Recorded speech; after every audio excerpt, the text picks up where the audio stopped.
Dans le module 4 de formation à l'utilisation de l'OCS GE2 à l'aide du logiciel QGIS, nous allons réaliser la mise en forme d'une cartographie de l'occupation du sol. Nous allons apprendre à créer et configurer une nouvelle mise en page, ajouter une carte, ajouter une légende à la carte, ajouter les éléments d'échelle et d'orientation de la carte, mais aussi des éléments textuels tels qu'un titre ou des sources, créer une mini-carte de localisation et enfin exporter la cartographie sous différents formats. Nous allons repartir du projet QGIS réalisé dans le cadre du module 3 de la formation. Pour l'exercice, nous allons réaliser une cartographie du niveau 1 de la nomenclature à l'échelle des limites étendues de l'Eurométropole de Strasbourg. Je vais tout d'abord nettoyer le projet en supprimant les couches qui ne seront pas utiles pour ce module. Je vais donc supprimer les limites communales, les tables de population générées lors du module 3, la table du territoire artificialisée également, et je vais enregistrer le projet sous un nouveau nom. Projet enregistré sous. Hop, et que je vais appeler projet QGIS module 4.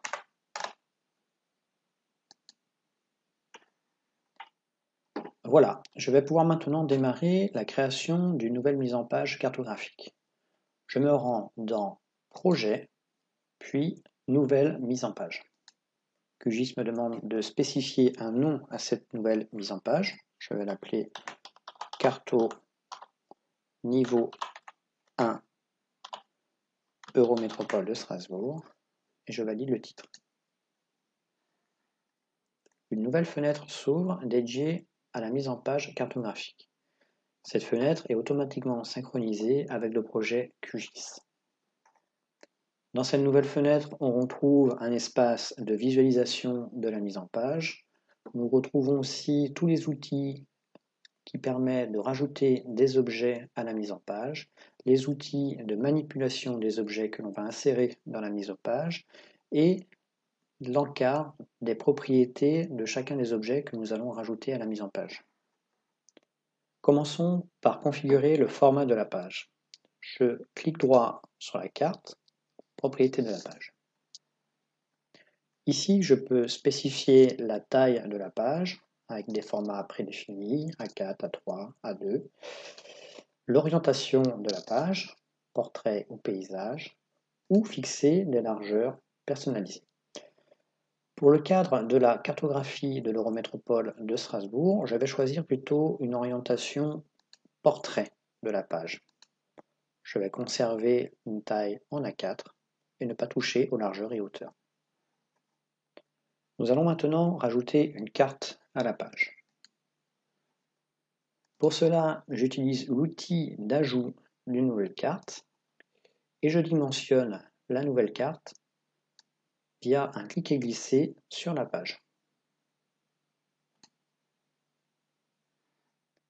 La carte se synchronise avec le projet QGIS et affiche toutes les couches visibles du projet et les symbologies associées. L'élément carte peut être déplacé, redimensionné à façon.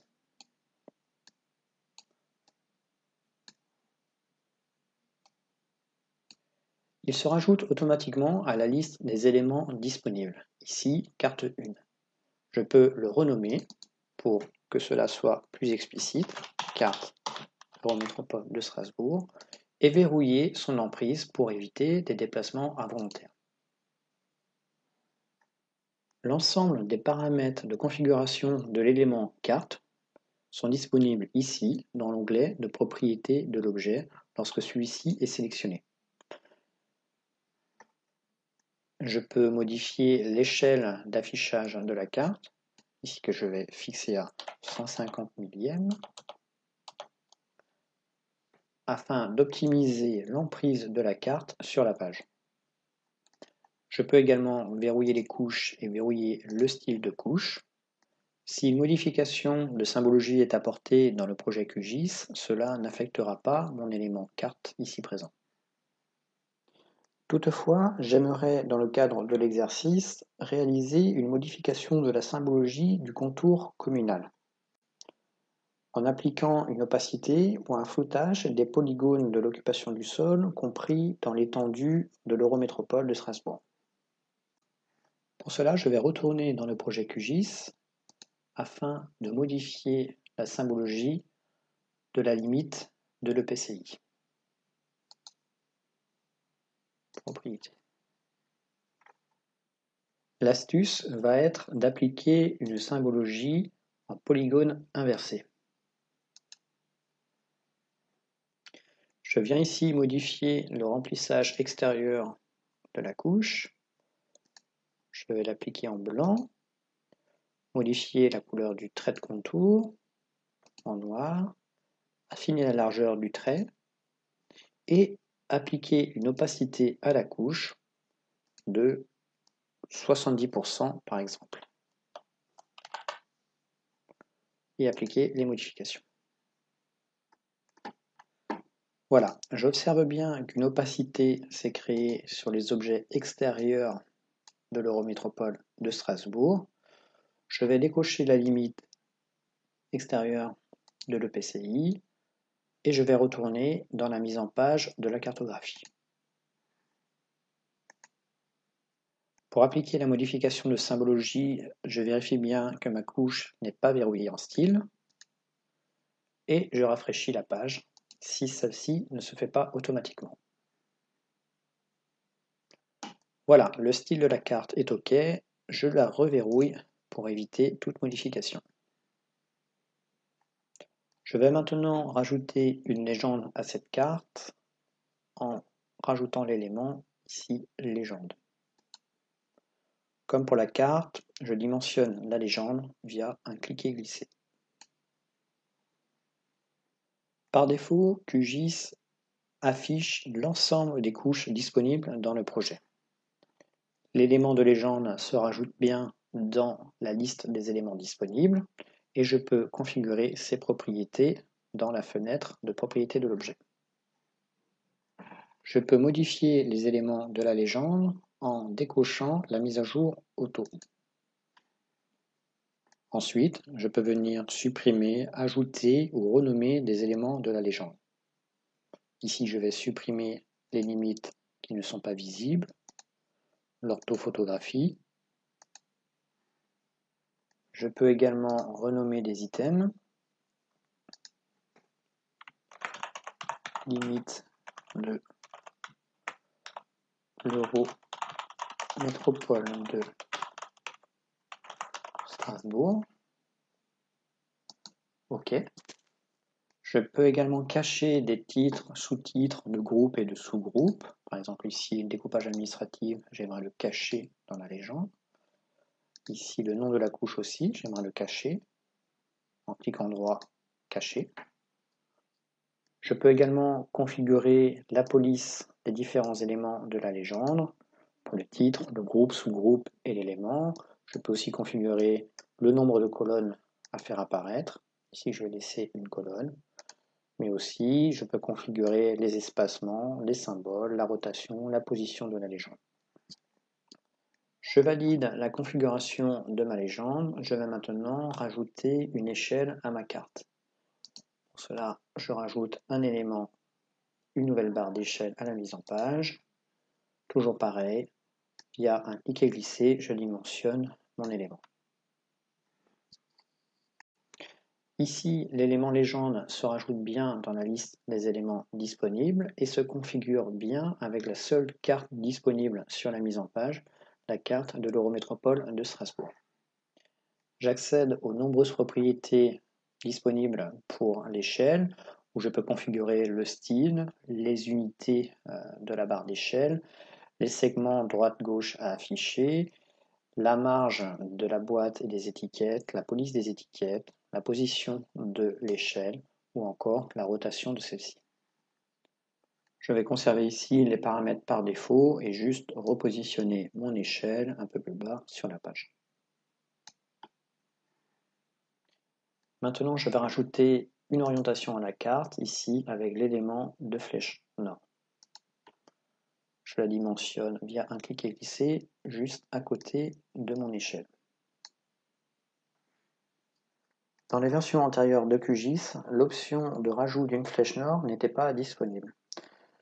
Il était nécessaire alors de rajouter une image et d'aller récupérer dans le répertoire des images du logiciel QGIS une image qui s'apparentait à une flèche nord.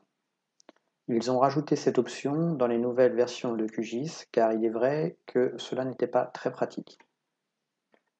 L'élément de flèche nord se rajoute bien dans la liste des éléments disponibles. J'accède ensuite aux différentes propriétés de la flèche nord, où je peux notamment spécifier une source d'image différente pour le symbole de la flèche, ou rechercher un style de flèche directement dans le répertoire du logiciel QGIS. Je peux aussi également modifier les couleurs de remplissage de la flèche, ou encore modifier la synchronisation de la flèche avec une carte, ou décaler l'orientation de la flèche. Je valide ici l'orientation de ma flèche en la redimensionnant légèrement à côté de ma barre d'échelle. Je vais maintenant rajouter un titre à ma carte. Pour cela, je vais rajouter un élément de texte et dimensionner celui-ci en tête de ma page. L'élément se rajoute bien dans la liste avec un texte par défaut que je peux modifier. Je vais nommer ma carte, cartographie de l'occupation du sol en 2018 de l'Eurométropole de Strasbourg. Je peux ensuite configurer la mise en forme du texte tout simplement comme un traitement de texte classique. Ici, le bloc comprend le retour à la ligne. Je peux modifier la police, la taille de police. Je vais agrandir le texte à 16 points. Son alignement horizontal et vertical dans le bloc. Je valide mon titre et je vais rajouter un autre élément textuel pour la désignation des sources de la carte. Je prends mon élément de texte et je rajoute un bloc de texte. Je renseigne ensuite mon texte. Source, région Grand Est, Géo Grand Est. Et je viens ensuite juste configurer la rotation du texte ici à moins 90 degrés. Et je positionne mon bloc de texte le long de ma page.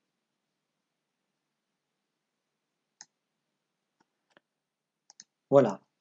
Pour terminer, j'aimerais rajouter une mini-carte de localisation de l'Eurométropole à l'échelle de la région Grand Est. Cependant, la carte de délimitation des EPCI à l'échelle de la région Grand Est n'est pas disponible dans mon projet QGIS. Je vais devoir d'abord aller la récupérer. Je retourne donc dans mon projet QGIS, puis je me rends dans le gestionnaire de sources de données pour aller récupérer le GeoPackage mis à disposition par GeoGrandEst. Ici, je cible bien le GeoPackage OCS GE2 du département 67. Je l'ouvre et je demande d'ajouter à la carte. Je ne sélectionne ici que la limite des EPCI qui va m'être utile. OK. Je zoome sur l'emprise totale de la couche régionale et je vais aller modifier la symbologie de délimitation des EPCI. Droit, propriété. Je vais lui spécifier une symbologie simple, uniquement avec un liseré de contour noir. Je valide. Pour ma carte de localisation, je ne veux pas voir apparaître l'occupation du sol sur l'Eurométropole. Je vais donc décocher l'occupation du sol dans la liste des couches disponibles, ainsi que la limite de l'Eurométropole de Strasbourg. Je retourne ensuite dans mon module de mise en page et je vais rajouter une nouvelle carte sur ma page. Ajouter une nouvelle carte. Je la dimensionne. Elle se synchronise bien avec mon projet QGIS sans modifier le style de ma carte d'occupation du sol à l'échelle de l'Eurométropole, car celle-ci est bien verrouillée. La nouvelle carte apparaît bien dans la liste des objets. Je vais la renommer carte de localisation.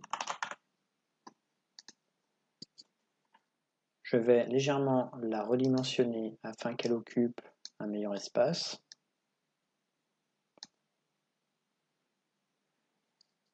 Et je vais décocher l'option d'arrière-plan de l'objet afin qu'elle n'entre pas en conflit de superposition avec la carte d'occupation du sol. Je vais maintenant créer un aperçu de l'emprise de l'Eurométropole de Strasbourg sur cette mini-carte. Je me rends dans la rubrique aperçu, je lui demande d'ajouter un aperçu qui va se baser sur la carte de l'Eurométropole de Strasbourg. Celui-ci apparaît bien dans un style par défaut que l'on peut venir configurer dans le style de cadre.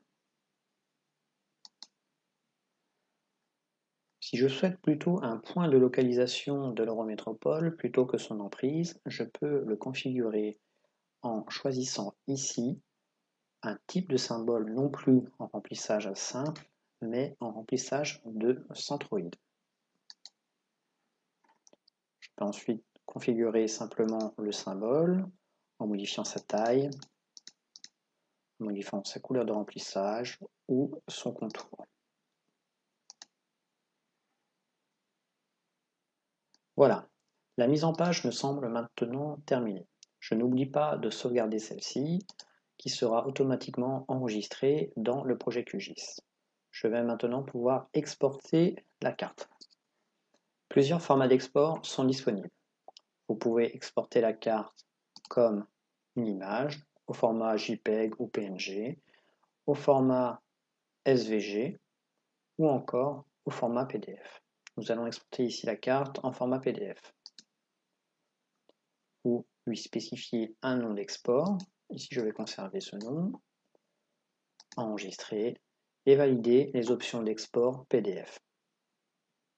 Si cela vous convient, vous enregistrez. L'export de la carte peut être plus ou moins long en fonction de la résolution que vous demandez ou de la lourdeur de la couche à exporter. Le module 4 dédié à la réalisation d'une cartographie simple de l'occupation du sol se termine. Nous allons voir dans le module suivant comment générer un atlas à partir de la base OCS GE2. Merci pour votre attention.